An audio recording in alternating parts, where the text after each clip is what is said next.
Good morning, everybody. What's going on? All right, so today is Tuesday, and I have an awesome topic for you. This is called monthly budget setup, and for setting up your monthly budget by your paychecks, how many checks you're going to get during the month. It's fairly easy. So I know a lot of people are asking me, how do I start? How do I know when to pay stuff? So we're going to show you how to do it. So stay tuned. All right, let's get into this. So the first thing you want to do is list all your bills for that month with the due dates. So when you're looking at a calendar, you want to look at how many times you get paid. So if January has, let's say, 4 weeks in it this year, so you know you're going to get paid 4 times in January.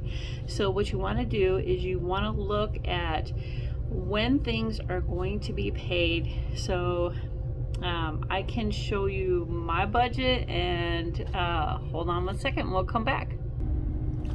Okay guys, so here's a look at my budget by the month. So we know that we get paid 4 times in January, and these are our monthly bills. So we know we have the house, Comcast, NIPSCO, CarMax.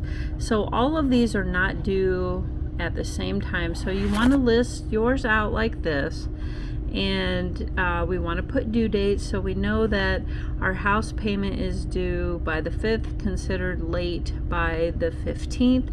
So we pay half at the end of 1 month and half the first week of the next month, and I'll show you what that looks like. So this is January, so 300 is half our house payment, right? So we pay half the very first week, and then we paid half in December. And then next is Comcast, State Farm, and NIPSCO. Okay, so we start out with $910. This is very simple. These are like the simplest forms of doing your budget. And a lot of people, guys, keep it simple. Don't complicate it. Just write them out. And like some of these aren't due until the 12th. State Farm isn't due until like the 16th, but in order to keep these separated, we just pay all of these. I think NIPSCO is due like, I want to say the 7th or 8th. So it works out this way, and I don't get charged a late fee on these because I always pay them at this very same time every month. And then we have like savings, and this plus 81 will actually be grocery and probably gas. So next we have car payment and Sprint. Sprint isn't actually due until like the 23rd or 26th. So it's just easier for us to put those together, because then we have 1 month that has a lot of extra, and then we can actually use this extra to pay down debt, which works really good for us. Okay, so this is what I was talking about. See how there's a house payment at the first of the month, and then there's a house payment at the end of the month. I split our mortgage up like this because then at the end of the year you actually end up making half a house payment. So then your interest and principal goes down. Basically this benefits you. This is really simple. And then we have trash and more savings. See how that works out? It's like instead of, I could only pay one here and then put the Sprint with the student loan, but it's just easier that way, because then we have we know exactly kind of, there'll be 1 week where it's almost a free check, and then we can pay debt down faster. All right, so let me show you. So going from the end of January to the beginning of February, see how that house payment is split in half, and it really works out because then you're not paying that big chunk. It's actually like $540, but we pay $600 just to round it up to make some even numbers. So I know we're heavy at the first of the month, but I would rather pay most of them at the first of the month than splitting them, all throughout the month, because then we have bigger chunks that we can put on debt that way. So it's a lot easier for us that way. So then this is how we strategically plan each bill's needs to when they need to be paid. So they're not really late. They're not late, and you're not accruing late fees. So, and most of these are going to be paid before the due date. Like our car payment isn't actually due until like the 26th, but I really like to pay things early and get it over with, so then that we have this big check to pay debt faster. So, all right, and then it's sometimes you'll notice that sometimes your when a bill is due, it will be like the bill will be due at the same date that you actually get paid. But if you start paying like this, the companies, they tend not to charge a late fee, because they know that things happen and that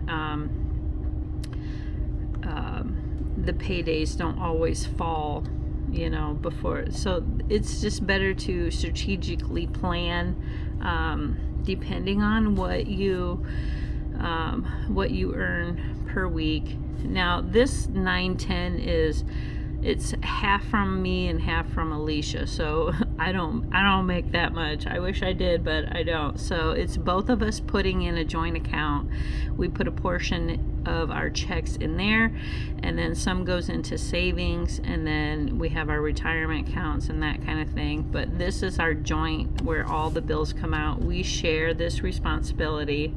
So honestly, so this works for us. And if you're by yourself, I know it will be a little bit more challenging, because you won't have that extra person to rely on.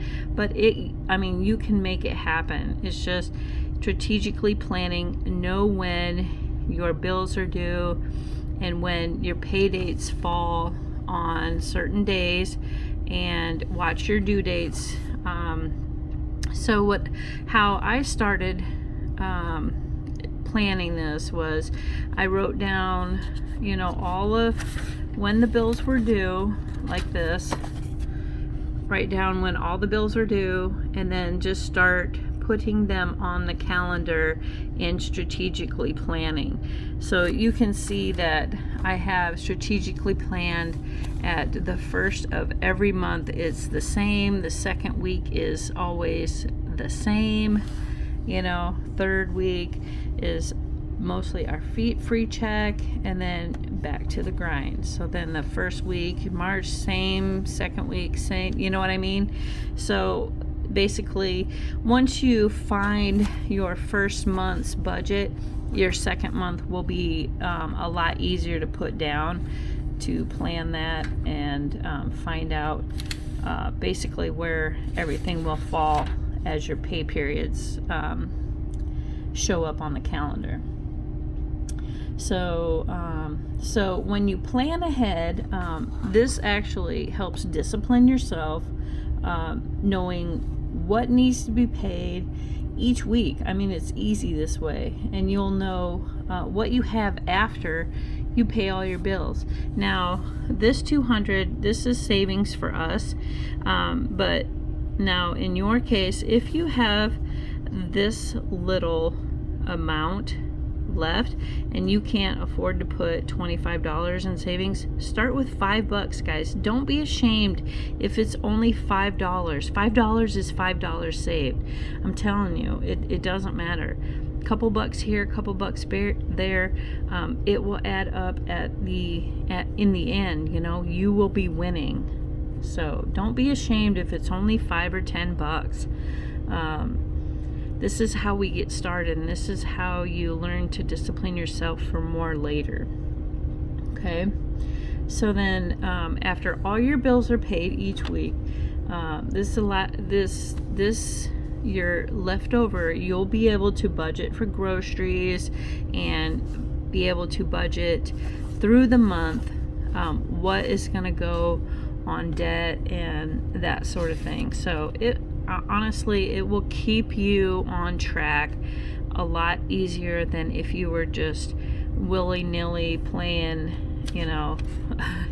playing basically a budget roulette, which would not be fun. So yeah, so list out all your bills, see how many times you're paid in the month. We know we have 4 in January, and then strategically plan when each bill needs to be placed in that week, and that's how you get started.